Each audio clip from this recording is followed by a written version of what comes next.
வணக்கம். ஈரானிய போர்க்களத்தில் ரஷ்யாவா அமெரிக்கா சந்தேகம். நடைபெற்றிருப்பது என்ன?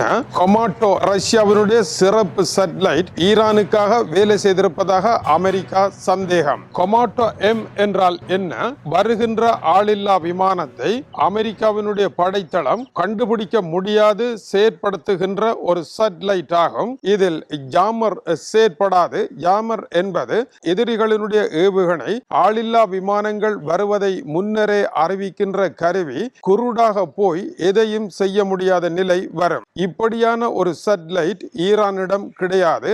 ஆனால் சவுதி அரேபியாவினுடைய ரியாட்டில் நடைபெற்ற அமெரிக்க உளவு பிரிவாகிய CIA மத்திய காரியாலயத்தின் அதிமத்திய கருவூல பகுதியில் ஈரானுடைய ஆளில்லா விமானங்கள் நடத்திய தாக்குதல் அமெரிக்காவினுடைய பங்கர் பூஸ்டர் என்கின்ற பிரபலமான குண்டு போல வித்தியாசமாக புதிய கற்பனையாக இருந்தது.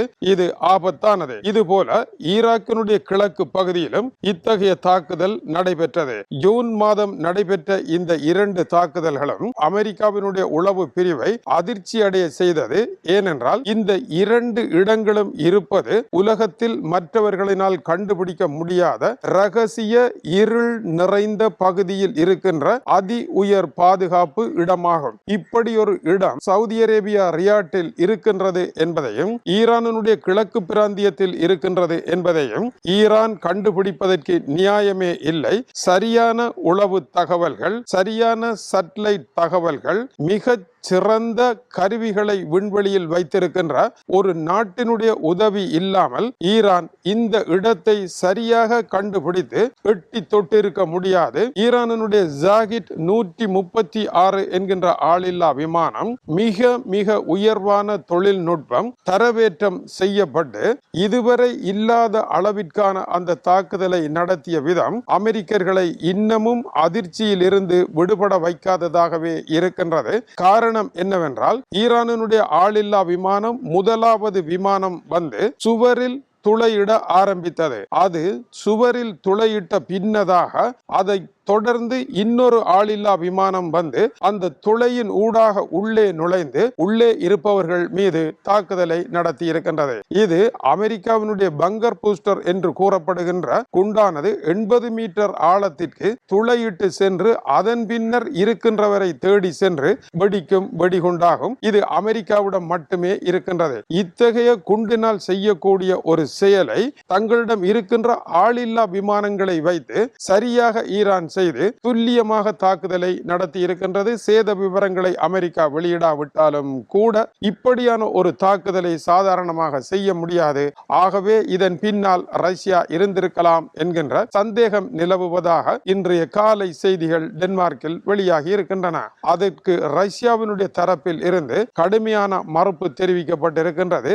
ஈரானுக்கு இத்தகைய உதவிகள் எதையும் தாங்கள் செய்யவில்லை என்று ரஷ்யா வழமை போல கூறியிருக்கின்றது. ஆனால் சர்வதேச ராஜதந்திர போர் நகர்வுகளில் இத்தகைய காரியங்களை யாரும் தடுக்க முடியாது. ஆதாரங்களும் இல்லாத நிலையில் அமெரிக்கா தாக்குதலினுடைய தன்மை விழுந்திருக்கின்ற அடியை பார்க்கின்ற பொழுது இதை ஈரானினால் அடிக்க முடியாது. எனவே ரஷ்யாவினுடைய மாயக்கரம் இருக்க வேண்டும் என்று அமெரிக்கா சந்தேகித்து இப்பொழுது காரியங்களில் இறங்கி இருக்கின்றது. அடுத்தபடியாக அமெரிக்க அதிபர் டொனால்ட் ட்ரம்ப் கடைசி முடிவை எடுக்கின்ற நிலை வந்துவிட்டதாக முந்தைய செய்தியில் கூறப்பட்டிருந்தது. அமெரிக்க அதிபரை பொறுத்தவரை அமெரிக்க படைகள் இப்பொழுது சகல அமெரிக்க தளங்களிலும் மத்திய கிழக்கில் இருந்து முழுமையான தாக்குதல் ஒன்றிற்கு தயாராக இருப்பதாகவும் அமெரிக்காவினுடைய படைகள் இறங்கிவிட்டன என்றும் சகல ஏற்பாடுகளும் பூர்த்தியான நிலையில் அமெரிக்க அதிபர் டொனால்ட் ட்ரம்பினுடைய இறுதி முடிவிற்காக காத்திருப்பதாக இன்று காலை அக்சியோஸில் வெளியாகி இருக்கின்ற பேட்டியில் டொனால்ட் ட்ரம்ப் அமெரிக்காவில் கூறியிருக்கின்றார்.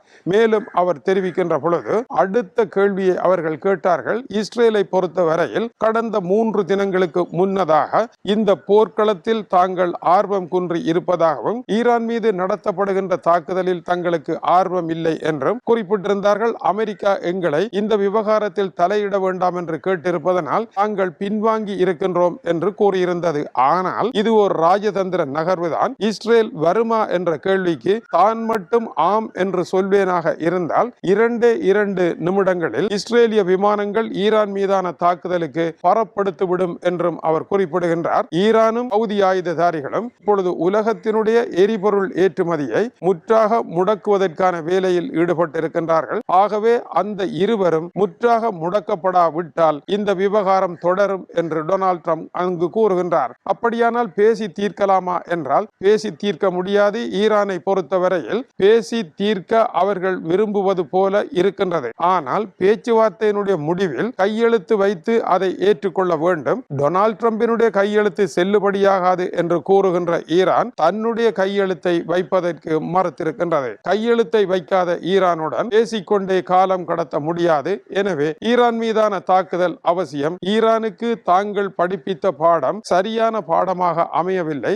இனிமேல் தான் மிகச் சரியான பாடத்தை ஹவுதி ஆயுததாரிகளுக்கும் ஈரானுக்கும் படிப்பிக்க இருக்கின்றோம் என்று அவர் குறிப்பிடுகின்றார். எனவே அமெரிக்காவினுடைய B-1 குண்டுவீச்சு விமானங்கள் ஏமன் நாட்டில் பெருமளவில் காப்பெட் குண்டுகள் போன்ற குண்டுகளை வீசி தகர்ப்பதற்கும் பெரும் தாக்குதல்களை கொட்டி தீர்ப்பதற்கும் உரிய ஆபத்தான கள நிலவரம் ஒன்று உருவாகி இருக்கின்றது. இந்த இடத்தில் நேற்று ஐக்கிய நாடுகள் சபையினுடைய பாதுகாப்பு சபையில் முக்கியமான வல்லரசுகளிடையே பேசிய ஐக்கிய நாடுகள் ஸ்தாபனத்தினுடைய செயலாளர் நாயகம் அன்டோனியோ குட்டராஸ் உலகத்தின் சகல வல்லரசுகளுக்கும் சகல அதிகார சக்திகளுக்கும் ஒரு வேண்டுகோளை விடுத்திருக்கின்றார். உலகம் இதுவரை இல்லாத அளவிற்கு கற்பனையே பண்ண முடியாத அளவிற்கான ஒரு பேரழிவை நோக்கி சென்று கொண்டிருக்கின்றது. அது மிக மிக அருகாக நெருங்கியும் விட்டது. தயவு செய்து ஒவ்வொருவரும் நீங்கள் நடத்துகின்ற போரை சின்ன சின்ன போர்களாக நடத்துகின்ற போர்களை, ஆயுததாரிகளுக்கு ஆயுதம் கொடுக்கின்ற போர்களை பெரிய போர்கள் என்று அனைத்து போர்களையும் உடனடியாக நிறுத்துங்கள். உலகத்தினால் தாங்க முடியாத ஒரு போரை நோக்கி நீங்கள் அனைவரும் சென்று கொண்டிருக்கின்றீர்கள். நீங்கள் இழைப்பது